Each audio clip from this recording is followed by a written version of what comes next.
ಎಷ್ಟು ಭಾಳ ಹಾಳಾಗೋಯ್ತ್ರಿ 167 ಕೋಟಿಗೆ. ಅವಾಗ ಇವಾಗ ಕಸದ ಬುಟ್ಟಿಗೆ ಹಾಕ್ಬಿಡ್ತಾರಂತೆ. ಇದಲ್ಲ, ಇನ್ನು ಮತ್ತೆ ಹೊಸ ವರದಿ ಮಾಡಿಸ್ತಾರಂತೆ 90 ದಿವಸದಲ್ಲಿ. ಮತ್ತೆ ಯಾರಪ್ಪನ ದುಡ್ರಿ ಅದು ಹೊಸದು? ಒಂದ್ ಕಡೆಗೆ ಡಿ ಕೆ ಶಿವಕುಮಾರ್ ಅರ್ಧ ಕರ್ನಾಟಕ ಲೂಟಿ ಮಾಡ್ಕೊಂಡು ಹೋಗ್ತಾರೆ, ಬೆಂಗಳೂರಿನ ಲೂಟಿ ಮಾಡ್ಕೊಂಡು ಹೋಗ್ತಾರೆ.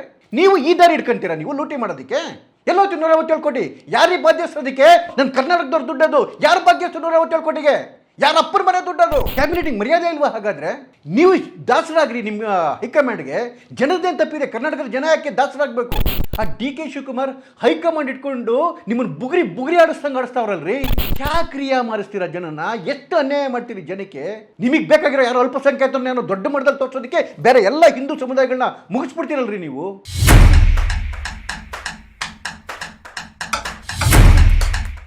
ನಮಸ್ತೆ ಸ್ನೇಹಿತರೆ, ಮತ್ತೊಮ್ಮೆ ನಿಮ್ಮೆಲ್ಲರಿಗೂ HN ಸಿಲೆಗೆ ಸ್ವಾಗತ. ದಯಮಾಡಿ ಸ್ನೇಹಿತರೆ, ಯಾರು ಸಬ್ಸ್ಕ್ರೈಬ್ ಮಾಡಿಲ್ಲ ದಯಮಾಡಿ HN ಸಿಲೆಯನ್ನು ಸಬ್ಸ್ಕ್ರೈಬ್ ಮಾಡಿ. ನಿಮ್ಮ ಸ್ನೇಹಿತರುಗಳಿಗೆ ಬಂಧುಗಳಿಗೆ ಸಬ್ಸ್ಕ್ರೈಬ್ ಮಾಡಲಿಕ್ಕೆ ಹೇಳಿ. ಏನ್ರಿ ಇದು ಈ ಕರ್ನಾಟಕ ಸರ್ಕಾರದ ದುರವಸ್ಥೆ? ದಿನಾ ಒಂದೊಂದು ತಲೆನೋವಲ್ರಿ. ಜನಕ್ಕಂತೂ ಅಸಹ್ಯ ಬಂದ್ಬಿಟ್ಟಿದೆ. ಯಾಕಾದರೂ ಈ ಕಾಂಗ್ರೆಸ್ ಸರ್ಕಾರಕ್ಕೆ ಓಟ್ ಹಾಕೋದು ಅಂತೇಳಿ. ರೀ ಸಿದ್ದರಾಮಯ್ಯನವರೇ, ಒಂದಷ್ಟು ಜನಕ್ಕೆ ಹೋಪ್ಸ್ ಇತ್ತು ರೀ ನಿಮ್ಮ ಬಗ್ಗೆ, ನಿಮ್ಗೊಂದಷ್ಟು ಗೌರವ ಇತ್ತು. ಯಾವ ಸೀಮೆ ಸರ್ಕಾರ ಮಾಡ್ತಿದ್ದೀರಿ? ದಿನಕ್ಕೊಂದೊಂದು ತಲೆನೋವುಗಳಲ್ರಿ, ದಿನಕ್ಕೊಂದೊಂದು. ಒಂದು ಕಡೆ ಭ್ರಷ್ಟಾಚಾರ ಕಿತ್ಕೊಂಡು ತಿಂತಾ ಇದೆ ರಾಜ್ಯನ, ಇನ್ನೊಂದು ಕಡೆ ಹೇಳೋರಿಲ್ಲ ಕೇಳೋರಿಲ್ಲ, ಇನ್ನೊಂದು ಕಡೆಗೆ ನೀವೇ ಭ್ರಷ್ಟಾಚಾರದಲ್ಲಿ ಮುಳುಗೋಗಿ ಸಿಗಾಕೊಂಡಿದ್ದೀರಾ. ವಾಲ್ಮೀಕಿ ಜನಗಳ ಹಣನೂ ಬಿಟ್ಟಿಲ್ಲ. ನಿಮ್ಮ ಮಾತು ನೆಚ್ಕೊಂಡು ಬಂದು ವಿಜಯೋತ್ಸವ ಮಾಡೋಕ್ಕೆ ಬಂದು 11 ಜನ ಅಮಾಯಕರು ಪ್ರಾಣ ಕಳ್ಕೊಂಡ್ರು. ಈಗ ಮತ್ತೆ ಜಾತಿ ಗಣತಿ ವಿಚಾರ ಅಲ್ಲ ರೀ, ಅದೇನನ್ನ ಆಗಲಿ, ಒಳ್ಳೆಯದ ಕೆಟ್ಟದ ಬೇರೆ ಪ್ರಶ್ನೆ. ಆದರೆ ನನ್ನ ರಾಜ್ಯದ ಸರ್ಕಾರದ ಕ್ಯಾಬಿನೆಟ್ ತಗೋಬೇಕಾಗಿದ್ದಂಥ ಡಿಸಿಷನ್ನ ಡೆಲ್ಲಿಲಿ ಕೂತ್ಕೊಂಡು ಕರ್ನಾಟಕಕ್ಕೆ ಸಂಬಂಧವೇ ಇಲ್ದಿರೋ ಯಾರೋ ಇಬ್ಬರು ತಲೆಮಾಸರು ತಗೊಂಡು ಪ್ರೆಸ್ಗೆ ಹೇಳ್ತಾರೆ ನಾವು ಜಾತಿ ಗಣತಿ ವರದಿನ ತಿರಸ್ಕಾರ ಮಾಡಿದ್ದೀವಿ, ಅದನ್ನು ಕಚೂರು ಬುಟ್ಟಿಗೆ ಹಾಕ್ತಿದ್ದೀವಿ ಅಂಥೇಳಿ. ಏನ್ರಿ ಮಾಡ್ತಿದ್ರಿ ನೀವು ಅಲ್ಲಿ ಕೂತ್ಕೊಂಡು ಸಿದ್ದರಾಮಯ್ಯನವರೇ? ನಿಮಗೆ ಮರ್ಯಾದೆ ಇಲ್ಲ ಅಂತ ಹೇಳಿದ್ರೆ ನೀವಾಗಲ್ಲ ಅವಮಾನ ಮಾಡಿಸ್ಕೊಳ್ಳಿ. ಕರ್ನಾಟಕ ರಾಜ್ಯದ ಮರ್ಯಾದೆ ಯಾಕೆ ತೆಗಿತಿದ್ದೀರಾ? ಅಲ್ಲಿ ಅವಮಾನ ಆಗಿದ್ದು ಕರ್ನಾಟಕದ ರಾಜ್ಯದ ಮುಖ್ಯಮಂತ್ರಿಗೆ ಅಂದರೆ ಕರ್ನಾಟಕಕ್ಕೆ ರೀ. ಕಾಂತರಾಜ್ ವರದಿ ಬಂದಾಗ ಏನು ಹೇಳಿದ್ರಿ ನೀವು?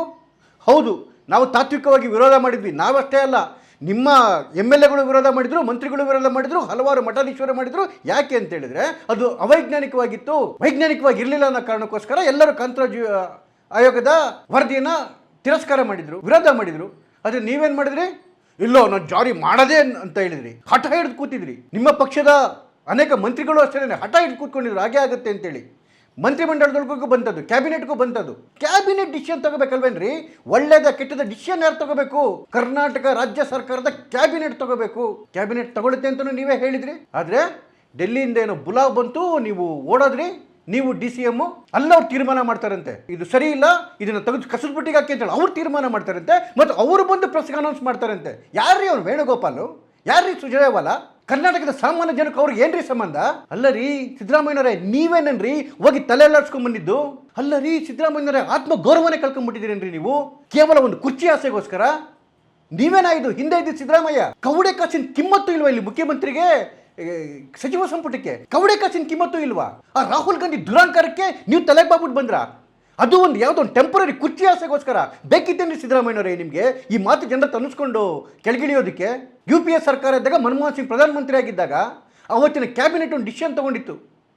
ಇದೇ ಅಪ್ರಬುದ್ಧ ನಾಲಾಯಕ ರಾಹುಲ್ ಗಾಂಧಿ ಪ್ರೆಸ್ಸಿಗೆ ಬಂದ್ಬಿಟ್ಟು ಪ್ರೆಸ್ ಮೀಟ್ ಮಾಡಿ ಏನು ಕ್ಯಾಬಿನೆಟ್ ತಗೊಂಡಿದ್ದಂಥ ಆಡಿಯನ್ನು ಹರಿದಾಕಿದ್ರು. ಅದಾಗಿದ್ದು ಮನಮೋಹನ್ ಸಿಂಗ್ ಅವರ ಜೀವನದಲ್ಲಿ ಎಂಥ ಕಪ್ಪು ಚುಕ್ಕಿ ಆಯಿತು ಅಂತ ಹೇಳಿದ್ರೆ ಭಾರತದ ಇತಿಹಾಸ ಬದುಕಿರೋವರೆಗೂ ಅವರೊಬ್ಬರು ಹೇಳಿ ಅಂತಲೇ ಗುರ್ಸುತ್ತೆ. ಯಾಕೆ ಹೇಳಿ? ಒಂದು ಕ್ಯಾಬಿನೆಟ್ ತಗೊಂಡಿದ್ದಂತಹ ಡಿಸಿಷನ್ನ ಒಬ್ಬ ಬಚ್ಚ ಹರಿದಾಕಿದ್ದ, ಸರ್ಕಾರ ಸುಮ್ಮನೆ ಕೂತಿತ್ತು. ಸರ್ಕಾರ ಇರಬೇಕಾ ಹೋಗ್ಬೇಕಾ ಅಂತ ಹೇಳಿ ಪಟ್ಟ ಬಂತು ಮನಮೋಹನ್ ಸಿಂಗಿಗೆ. ಇವತ್ತಾಗಿರೋದು ಇನ್ನೇನು? ಸೇಮ್ ಅದೇ ಜಾಗದಲ್ಲಿ ನೀವು ಕೂತಿದ್ದೀರಿ. ಕರ್ನಾಟಕದ ಕ್ಯಾಬಿನೆಟ್ ಡಿಸಿಷನ್ ತಗೋಬೇಕಿತ್ತು, ಕ್ಯಾಬಿನೆಟ್ ಮುಂದೆ ಇತ್ತದು. ಅದೇ ಚೈಲ್ಡು ಮತ್ತೆ ಇದನ್ನು ಹರಿದು ಬಿಸಾಕಿದ್ರು ನಿಮ್ಮ ಮುಂದೆ. ಮನಮೋಹನ್ ಸಿಂಗ್ ಥರ ನೀವು ತಲೆ ಆಡ್ಸ್ಕೊಂಡು ಕೂತಿದ್ರಲ್ರಿ. ಮನಮೋಹನ್ ಸಿಂಗ್ ನಿಮ್ಗೆ ವ್ಯತ್ಯಾಸನೇ ಇಲ್ವಾ ಸಿದ್ದರಾಮಯ್ಯನವರೇ? ಎಂಥ ದುರಂತ ಬಂದ್ಬಿಡ್ತೀರಿ ಕರ್ನಾಟಕದ್ದು. ನಾವು ಈ ಸಿದ್ದರಾಮಯ್ಯನವ್ರು ನೋಡಬೇಕಾಗಿತ್ತಾ? ನಿಮ್ಮನ್ನು ಹಲವಾರು ಜನ ವಿರೋಧ ಮಾಡ್ಬೋದು ಸೈದ್ಧಾಂತಿಕವಾಗಿ, ಅದು ಎಲ್ಲರಿಗೂ ಒಂದು ಹೆಮ್ಮೆ ಇತ್ತು ಸಿದ್ದರಾಮಯ್ಯ ಒಂದು ಥರ ಅಂತೇಳಿ. ಯಾಕ್ರಿ ಹಿಂಗೆ ನಗೆಪಟ್ಲಿಗೀಡಾಗಿದ್ದೀರಾ? ಅಕಸ್ಮಾತ್ ಅವ್ರು ಬೇಡ ಅಂತ ಹೇಳಿತ್ತು ಅಂತ ಇಟ್ಕೊಳ್ಳಿ ಹೈಕಮಾಂಡು, ನೀವು ಮತ್ತೆ ಕೇಳಲೇಬೇಕಿತ್ತು ಅಂತ ಇಟ್ಕೊಳ್ಳಿ. ಏನು ಹೇಳಬೇಕಿತ್ತು ನೀವು ಅವಾಗ? ಸರಿ ಆಯಿತು, ನಿಮಗೆ ಬೇಡ ಅಂದರೆ ಬಿಡಿ, ಇದೇ ಡಿಸಿಷನ್ನ ನಾವು ಕ್ಯಾಬಿನೆಟಲ್ಲಿ ತೊಗೊಂಡು ಕ್ಯಾಬಿನೆಟಲ್ಲಿ ಅನೌನ್ಸ್ ಮಾಡ್ತೀವಿ, ಇದನ್ನು ಸ್ಕ್ರ್ಯಾಪ್ ಮಾಡ್ತಾ ಇದ್ದೀವಿ, ಕಸದ ಬುಟ್ಟಿಗೆ ಹಾಕ್ತಿದ್ದೀವಿ ಅಂತೇಳಿ ಕ್ಯಾಬಿನೆಟಲ್ಲಿ ಅನೌನ್ಸ್ ಮಾಡ್ತೀವಿ ಅಂತ ಹೇಳಬೇಕಿತ್ತು. ಅದೊಂದು ರಾಜ್ಯ ದಾರಿ ಅದು. ನೀವು ಯಾಕೆ ಅವ್ರು ಯಾರೋ ಬಂದ್ಬಿಟ್ಟು ಸ್ಕ್ರ್ಯಾಪ್ ಮಾಡಿದ್ದೀವಿ ಅಂತ ಹೇಳೋದಕ್ಕೆ ಬಿಟ್ರಿ? ಕ್ಯಾಬಿನೆಟಿಗೆ ಮರ್ಯಾದೆ ಇಲ್ವಾ? ಹಾಗಾದರೆ ನೀವು ದಾಸರಾಗ್ರಿ ನಿಮ್ಮ ಹೈಕಮಾಂಡ್ಗೆ. ಜನರದೇನು ತಪ್ಪಿದೆ? ಕರ್ನಾಟಕದ ಜನ ಯಾಕೆ ದಾಸರಾಗಬೇಕು? ಆ ಡಿ ಕೆ ಶಿವಕುಮಾರ್ ಹೈಕಮಾಂಡ್ ಇಟ್ಕೊಂಡು ನಿಮ್ಮನ್ನು ಬುಗುರಿ ಆಡಿಸ್ದಂಗೆ ಆಡಿಸ್ತಾವ್ರಲ್ರಿ. ನೀವು ನಿಮ್ಮ ಸ್ವಂತಿಕೆನ ಬಿಟ್ಟು, ನಿಮ್ಮ ಅಹಂನ ಬಿಟ್ಟು, ನಿಮ್ಮ ಆತ್ಮಗೌರವ ಬಿಟ್ಟು, ಇಷ್ಟು ವರ್ಷ ಮಾಡಿದ ಹೆಸರು ಬಿಟ್ಬಿಟ್ಟು ಆ ಕುರ್ಚಿ ಆಸೆಗೋಸ್ಕರ ತಲೆ ತಗ್ಸ್ಕೊಂಡು ಬರ್ತೀವಿ ಅಂತ ಹೇಳಿದ್ರೆ ಏನ್ರಿ ಪಾಡಿದು?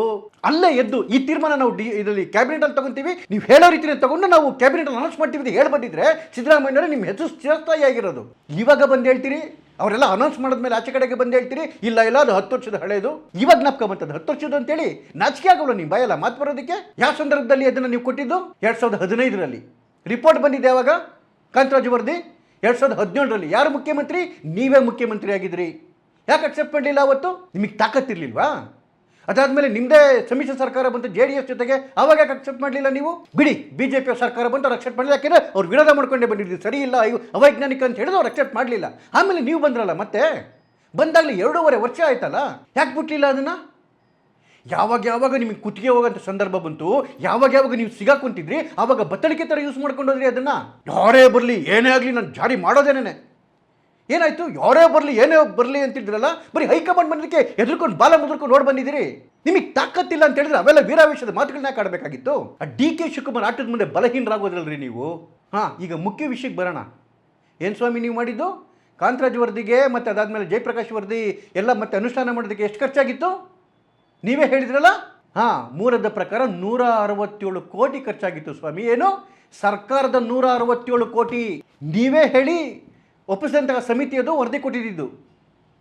167 ಕೋಟಿ ಖರ್ಚು ಮಾಡಿ ಇವತ್ತು ಅದು ಸರಿ ಇಲ್ಲ, ಸ್ಕ್ರ್ಯಾಪ್ ಮಾಡ್ತೀವಿ, ಕಸದ ಬುಟ್ಟಿಗೆ ಹಾಕ್ತೀವಿ ಅಂತ ಹೇಳಿದ್ರಲ್ಲ. ಆ 167 ಕೋಟಿ ಯಾರು ದುಡ್ಡು ಸ್ವಾಮಿ? ಯಾವುದಾದ್ರು ಮುಂಡಾಯಿಸರು ಮೂಡ ಸೈಟ್ಗಳನ್ನ ಸೇಲ್ ಮಾಡಿ ಯಾರಾದರೂ ದುಡ್ಡು ಕೊಟ್ಟಿದ್ರಾ? ಅಥವಾ ಯಾರ್ದಾದ್ರು ಕಂಡರ ತಲೆ ಮೇಲೆ ಕೈ ಇಟ್ಬಿಟ್ಟು ಕನಕಪುರ ಬಂಡೆನ ಮಾರ್ಬಿಟ್ಟು ಯಾರನ್ನ ದುಡ್ಡು ಕೊಟ್ಟಿದ್ರಾ? ಇಲ್ಲ ಸ್ವಾಮಿ. ಆ 167 ಕೋಟಿ ಕನ್ನಡದ ದಲಿತರ ದುಡ್ಡು, ದೀನರ ದುಡ್ಡು, ರೈತರ ದುಡ್ಡು, ಕೂಲಿ ಕಾರ್ಮಿಕರ ದುಡ್ಡು ಸ್ವಾಮಿ. ಬಡ ಜನ 1 ರೂಪಾಯಿ ಟ್ಯಾಕ್ಸ್ ಕಟ್ಬಿಟ್ಟು ಬಂದಿತ್ತಲ್ಲ ಹಣ, ಆ ಹಣ 167 ಕೋಟಿ ರೂಪಾಯಿ ಹೋಗಿರೋದು.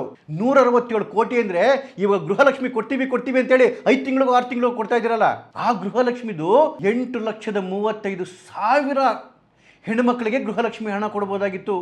ಎಷ್ಟು ಹೇಳಿ? 167 ಕೋಟಿ ಅಂದರೆ 8,35,000 ಹೆಣ್ಣುಮಕ್ಕಳಿಗೆ ಗೃಹಲಕ್ಷ್ಮಿ ಹಣ ಕೊಡ್ಬೋದಾಗಿತ್ತು. ನೀವು ಇವಾಗ ಯಾಮಾರಿಸ್ತಾ ಇದ್ದೀರಲ್ಲ ಹೆಣ್ಮಕ್ಳಿಗೆ, ಅವ್ರಿಗೆ ಕೊಡ್ಬೋದಾಗಿತ್ತು ರೀ. ಅಷ್ಟು ಭಾಳ ಬೆಳಗವು, ಎಷ್ಟು ಭಾಳ ಹಾಳಾಗೋಯ್ತು ರೀ 167 ಕೋಟಿಗೆ. ಅವಾಗ ಇವಾಗ ಕಸದ ಬುಟ್ಟಿಗೆ ಹಾಕ್ಬಿಡ್ತಾರಂತೆ. ಇದಲ್ಲ, ಇನ್ನು ಮತ್ತೆ ಹೊಸ ವರದಿ ಮಾಡಿಸ್ತಾರಂತೆ 90 ದಿವಸದಲ್ಲಿ. ಮತ್ತೆ ಯಾರಪ್ಪನ ದುಡ್ರಿ ಅದು ಹೊಸದು? ಒಂದು ಕಡೆಗೆ ಡಿ ಕೆ ಶಿವಕುಮಾರ್ ಅರ್ಧ ಕರ್ನಾಟಕ ಲೂಟಿ ಮಾಡ್ಕೊಂಡು ಹೋಗ್ತಾರೆ, ಬೆಂಗಳೂರಿನ ಲೂಟಿ ಮಾಡ್ಕೊಂಡು ಹೋಗ್ತಾರೆ. ನೀವು ಈ ದಾರಿ ಇಟ್ಕೊಂತೀರಾ ನೀವು ಲೂಟಿ ಮಾಡೋದಕ್ಕೆ? ಎಲ್ಲೋಯ್ತು 167 ಕೋಟಿ? ಯಾರಿಗೆ ಬಾಧ್ಯಸ್ಥದಕ್ಕೆ? ನನ್ನ ದುಡ್ಡು ರೀ ಅದು, ನನ್ನ ಕರ್ನಾಟಕದವ್ರ ದುಡ್ಡು ಅದು. ಯಾರು ಬಾಧ್ಯಸ್ಥ 167 ಕೋಟಿಗೆ? ಯಾರ ಅಪ್ಪನ ಮನೆ ದುಡ್ಡದು? ಇವತ್ತು ಕಸದ ಬುಟ್ಟಿಗೆ ಹಾಕ್ತಾರಂತೆ. ಇನ್ನು ಹೊಸ ಇದನ್ನ ತೋರಿಸಿ ಹೊಸ ವರದಿ ಮಾಡ್ತಿದ್ದೆ, ಅದಕ್ಕೆ ಎಷ್ಟು ಕೋಟಿ ನುಂಗ್ತೀರಾ? ಹೆಂಗ್ರಿ ಮಾಡಕ್ಕೆ ಸಾಧ್ಯ 90 ದಿವಸದೊಳಗಡೆಗೆ? ಮತ್ತೊಂದು ಸಮೀಕ್ಷೆ 1 ಲಕ್ಷ ಜನ ಬೇಕಂತೆ ಬಂಧುಗಳೇ ಸಮೀಕ್ಷೆ ಮಾಡೋದಕ್ಕೆ, ಹೊಸ ಸಮೀಕ್ಷೆ ಮಾಡೋದಕ್ಕೆ. ಶಾಲಾ ಟೀಚರ್ಸ್ ಇಟ್ಕೊಂಡು ಮಾಡಬೇಕು. ಶಾಲೆಗಳು ಶುರುವಾಗಿದ್ದಾವೆ, ಟೀಚರ್ಸ್ ಸಿಗಲ್ಲ. ಹೇಗೆ ಮಾಡ್ತಾರೆ ಇವರು? ಆನ್ಲೈನಲ್ಲಿ ಮಾಡ್ತಾರಂತೆ. ನಿಮ್ಮ ಯೋಗ್ಯತೆಗಿಷ್ಟು? ಯಾರೋ ಗುರುಸ್ನಲ್ಲಿ ಕೂತಿರೋ ವಯಸ್ಸಾದವ್ರಿಗೆ ಆನ್ಲೈನಲ್ಲಿ ಹೆಂಗಾಸ್ತಿ ಮಾಡ್ತೀರಿ ನೀವು? ಮಾಡೋಕ್ಕೆ ಸಾಧ್ಯನಾ? ಇನ್ನೊಂದು, ಕೇಂದ್ರ ಸರ್ಕಾರ ಆಗಲೇ ಹೇಳಿದೆ ಜಾತಿ ಸಮೀಕ್ಷೆ ನಾವು ಮಾಡ್ತಾ ಇದ್ದೀವಿ ಅಂತೇಳಿ. ಭಾರತದ ಸಂವಿಧಾನದಲ್ಲೇ ಇದೆ ಜಾತಿ ಗಣತಿ ಆಗಬೇಕು ಅಂತ ಹೇಳಿದ್ರೆ ಕೇವಲ ಕೇಂದ್ರ ಸರ್ಕಾರ ಮಾತ್ರ ಮಾಡಬೇಕು ಅಂತೇಳಿ. ನೀವು ಶೈಕ್ಷಣಿಕ ಮತ್ತು ಇದ್ರದ್ದು ಸಮೀಕ್ಷೆ ಮಾಡ್ಲಿಕ್ಕೆ ಅಷ್ಟೇ ಹೋಗ್ತಿಲ್ಲ, ನೀವು ಅದ್ರ ಜೊತೆ ಜಾತಿ ಸಮೀಕ್ಷೆಯನ್ನು ಇಟ್ಕೊಂಡಿದ್ದೀರಿ, ಜಾತಿ ಗಣಿತವನ್ನು ಇಟ್ಕೊಂಡಿದ್ದೀರಿ. ಮಾಡ್ಲಿಕ್ಕೆ ಸಾಧ್ಯನಾ ನಿಮ್ಮ ಕೈಲಿ? ಮತ್ತೆ ಯಾಕೆ ನೀವು ಹೇಳಿದ್ರಿ 90 ದಿವಸದಲ್ಲಿ ಹೊಸ ವರದಿ ತಗೊಂತೀವಿ ಅಂತೇಳಿ ಇನ್ನಷ್ಟು ದುಡ್ಡು ಮುಂಡಾಯಿಸೋದಕ್ಕೆ? ಈಗಲೇ ಕಾಂತರಾಜ್ ವರದಿಯಲ್ಲಿ ಗೊತ್ತಾಗಿತ್ತು ಯಾವ ಸಣ್ಣ ಪುಟ್ಟ ಸಮುದಾಯಗಳಿಗೆ ಬೆಂಕಿ ಇಡ್ಲಿಕ್ಕೆ ಹೋಗಿದ್ರಿ ನೀವು ಅಂತ ಹೇಳಿ. ಎಲ್ಲ ಸಮುದಾಯಗಳು ಹೋರಾಟ ಶುರು ಮಾಡಿದ್ವು, ಎದ್ಕೂತಿದ್ವು. ಯಾಕೆ? ಸಣ್ಣ ಪುಟ್ಟ ಸಮುದಾಯಗಳನ್ನ, ದೊಡ್ಡ ಸಮುದಾಯಗಳನ್ನ ಬಿಟ್ಟಿಲ್ಲ, ಸಣ್ಣ ಪುಟ್ಟ ಸಮುದಾಯಗಳನ್ನ ಬಿಡ್ಲಿಲ್ವಲ್ರಿ? ಎಲ್ಲ ತಲೆ ಮೇಲೆ ಚಪ್ಪಡಿ ಎಳೆದು ಬಿಟ್ಟಿದ್ರಿ. ನಿಮ್ಗೆ ಯಾರೋ ಬೇಕಾಗಿರೋ ಒಂದು ಸಮುದಾಯನ ಮಾತ್ರ ದೊಡ್ಡದಾಗಿ ತೋರಿಸೋದಕ್ಕೆ, ಒಂದು ಧರ್ಮನ ದೊಡ್ಡದಾಗಿ ತೋರಿಸೋದಕ್ಕೆ ಕ್ಯಾಟಗರಿಗಳು ಬೇರೆ ಚೇಂಜ್ ಮಾಡಿಬಿಟ್ಟಿದ್ರಿ. ಯಾವ ವರದಿ ಮೇಲೆ ಮಾಡಿದ್ರಿ? ಆ ಕಿತ್ತೋಗಿರೋ ಸುಳ್ಳು ವರದಿ ಮೇಲೆ ನೀವೇ ಹೇಳ್ತಿರೋ ತಾನೇ ಇದು ಅದು ಸರಿ ಇರಲಿಲ್ಲ, ಕಸದ ಬುಟ್ಟಿಗೆ ಹಾಕಿದ್ದೀವಿ ಅಂತೇಳಿ. ಅದನ್ನ ಇಟ್ಕೊಂಡು ನೀವು ಕ್ಯಾಟಗರಿ ಚೇಂಜ್ ಮಾಡಕ್ಕೆ ಹೋಗಿದ್ರೆ ಆಗ್ಲೇನೆ. ನಿಮಗೆ ತಲೆ ಒಳಗಡೆಗೆ ಬುದ್ಧಿ ಇದ್ದರೆ ನಾವೆಲ್ಲ ವಿರೋಧ ಮಾಡ್ತಿದ್ವಿ, ನಿಮ್ಮವರು ಭಾಳಷ್ಟು ವಿರೋಧಿ ಮಾಡಿದಾಗ ಆಗಲೇ ಹೇಳಬೇಕಿತ್ತು ಇದು ಸರಿ ಇಲ್ಲ ಅಂತೇಳಿ. ಈಗ ಹೈಕಮಾಂಡ್ ಹತ್ರ ಉಗಿಸ್ಕೊಂಡು ಬಂದ್ಬಿಟ್ಟು ಇವಾಗ ಸರಿ ಇಲ್ಲ ಅಂತ ಹೇಳಿದ್ರೆ, ಸರಿ ಇಲ್ಲ ಅಂತ ಹೋದ್ರೆ ಹಾಳಾಗೋಗ್ಲಿ. ಹೊಸ ಸಮೀಕ್ಷೆ ಏನಕ್ಕೆ ಇರಬೇಕು ನಿಮಗೆ? ಕೇಂದ್ರ ಸರ್ಕಾರ ಮಾಡ್ತಾ ಇದೆ ತಾನೇ. ಕೇಂದ್ರ ಸರ್ಕಾರದಲ್ಲಾದರೆ ಸೆನ್ಸಸ್ ಸಂಸ್ಥೆನೇ ಇದೆ, ಅವ್ರ ಹತ್ರ ಕಂಪ್ಲೀಟ್ ಲಾಜಿಸ್ಟಿಕ್ ಇದೆ, ಕಂಪ್ಲೀಟ್ ವ್ಯವಸ್ಥೆ ಇದೆ, ಮನೆಗೂ ಹೋಗ್ತಕ್ಕಂತಹ ಸಿಸ್ಟಮ್ ಇದೆ. ಸಿಸ್ಟಮ್ಯಾಟಿಕ್ ಆಗಿ ಮಾಡ್ತಾರೆ. ಅವರು ವರದಿ ಬಂದೇ ಬರುತ್ತೆ ತಾನೆ. ನೀವು ಯಾವ ಥರ ಸಿಸ್ಟಮೆಟಿಕ್ ಆಗಿ ಮಾಡಿದ್ದೀರಿ? ಅದೇ ಕಾಂತರಾಜ್ ವರದಿಯಲ್ಲಿ ಹೇಳಿದ್ರಲ್ಲ, ಮಠಾಧೀಶ್ವರಗಳು ಹೇಳ್ತಾರೆ ನಮಗೆ ಗೊತ್ತಾಗಿಲ್ಲ ಅಂತ ಹೇಳಿ. ಕಾಂತರಾಜ್ ಯಾವಾಗ ಬಂದು ವರದಿ ತಗೊಂಡೋದ್ರು ಅಂತ ಹೇಳಿ. ಯಾಕ್ರಿ ಮಾರಿಸ್ತೀರಾ ಜನನ? ಎಷ್ಟು ಅನ್ಯಾಯ ಮಾಡ್ತೀರಿ ಜನಕ್ಕೆ? ನಿಮಗೆ ಬೇಕಾಗಿರೋ ಯಾರೋ ಅಲ್ಪಸಂಖ್ಯಾತರನ್ನ ದೊಡ್ಡ ಮಟ್ಟದಲ್ಲಿ ತೋರಿಸೋದಕ್ಕೆ ಬೇರೆ ಎಲ್ಲ ಹಿಂದೂ ಸಮುದಾಯಗಳನ್ನ ಮುಗಿಸ್ಬಿಡ್ತೀರಲ್ರಿ ನೀವು. ಹಿಂದುಳಿದವರು, ಅತಿ ಹಿಂದುಳಿದವರು, ವಾಲ್ಮೀಕಿಗಳು, ದಲಿತ ಸಮುದಾಯ ಎಲ್ಲವಕ್ಕೂ ಬೆಂಕಿ ಇಡಕ್ಕೆ ಹೋಗಿದ್ದೀರಲ್ರಿ ಸಿದ್ದರಾಮಯ್ಯನವರೇ.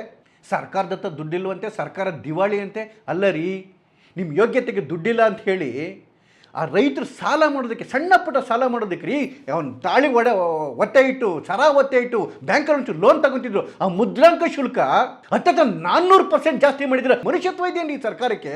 ಯಾರಿಗೆ ಹೋಗ್ತಾರೆ ಸಾಲ ತಗೊಳಕ್ಕೆ? ಬಡ ರೈತ ಹೋಗ್ತಾನೆ ಬಿತ್ತೆ ಬೀಜ ತಗೊಂಬರೋದಕ್ಕೆ, ಕೂಲಿ ಕಾರ್ಮಿಕ ಹೋಗ್ತಾನೆ ಅವನ ತಾಯಿನ ಹಾಸ್ಪಿಟ್ಲಿಗೆ ಕರ್ಕೊಂಡು ಹೋಗೋದಕ್ಕೆ. ಎಲ್ಲಿಂದ ಬರಬೇಕು ಅವ್ರಿಗೆ ದುಡ್ಡು? ಬ್ಯಾಂಕಿಗೆ ಹೋದರೆ ಸಾಲ ಮಾಡೋದಕ್ಕೆ ಮೊದಲು 10 ರೂಪಾಯಿ 20 ರೂಪಾಯಿ ಚಾಬಾ ಕಾಗದದಲ್ಲಿ ಸಾಲ ಸಿಕ್ತಿತ್ತು ರೀ. ಇವತ್ತು 2,500 ರೂಪಾಯಿ ಕೊಡಬೇಕಲ್ಲ ಪೇಪರಿಗೆ. ಹಿಂಗೆ ಬಡವ್ರದ್ದು, ದೀನದಲಿತರು ರಕ್ತ ಹೀರ್ತಾ ಇದ್ದೀರಾ.